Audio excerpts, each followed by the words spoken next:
Job Kapitulo 28. Papuri sa karunungan. May lugar kung saan ang pilak ay mahuhukay at may pook kung saan ang ginto'y dinadalisay.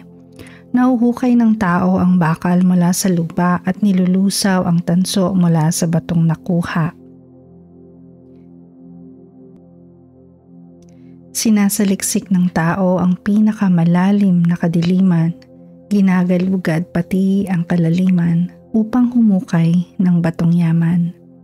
Humuhukay ng malalim sa ilang at kabundukan na hindi pa naaabot ng sinumang manlalakbay. Nagmimina sila roon sa gitna ng kalungkutan. Sa lupa tumutubo ang halamang kinakain, ngunit parang tinupok ng apoy ang nasa ilalim. Nasa mga bato ang mga safiro. Nasa alabok naman ang gintong puro. Ang daang iyo'y di maabot tanaw ng lawin. Kahit ang buitre hindi ito napapansin. Hindi pa ito nadadaanan ng hayop na bababangis. Hindi pa nagagawi rito ang liyong mabagsik. Hinuhukay ng mga tao ang batong matitigas. Pati paanan ng mga bundok ay kanilang tinitibag. Sa malalaking bato'y gumagawa sila ng lagusan. Mamahaling hiyas ay kanilang natutuklasan. Pinagmumula ng ilog ay kanilang tinutunton at dinadala sa liwanag anumang nakatago roon. Ngunit saan kaya matatagpuan itong karunungan at ang pangunawa saan kaya matututunan? Hindi alam ng tao ang daan tungo sa karunungan. Wala iyon sa lupain ng mga nabubuhay. Ang sabi ng kalaliman, wala sa akin ang kaalaman. Ganito rin ang sinasabi ng buong karagatan.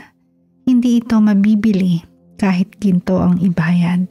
Hindi ito makukuha palitan man ng pilak. Ang pinakamahal na ginto at alahas sa halaga ng karunungay hindi maitutumbas. Mahigit pa kaysa ginto ang timbang ng karunungan. Mas mahal kaysa alahas o sa gintong kayamanan. Mas mahalaga ang karunungan kaysa magandang koral. Higit itong mamahalin kaysa perlas o sa kristal.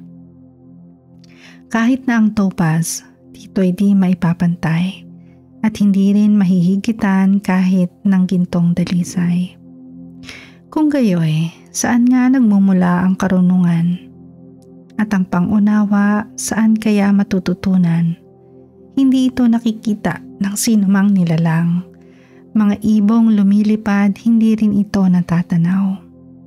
Kahit ang pagkawasak at ang kamatayan ay nagsasabing ang narinig nila'y mga sabi-sabi lamang. Ngunit tanging ang Diyos lang ang siyang nakakaalam kung saan naroroon ang tunay na karunungan. Pagkat nakikita niya ang bawat sulok ng daigdig, natatanaw niyang lahat ang nasa ilalim ng langit. Ang hangin ay kanyang binigyan ng bigat. Ang karagatan ay tinakda niya ang sukat. Ipinasya niya kung saan papatak ang ulan at pati ang kidlat binigyan niya ng daraanan. Dito niya nakita at sinubok ang karunungan. Kanyang itinatag at binigyang kahalagahan. At sinabi niya sa tao, ang pagsunod at paggalang sa Panginoon ay karunungan at ang paglayo ay kasamaan ay siyang tunay na kaalaman.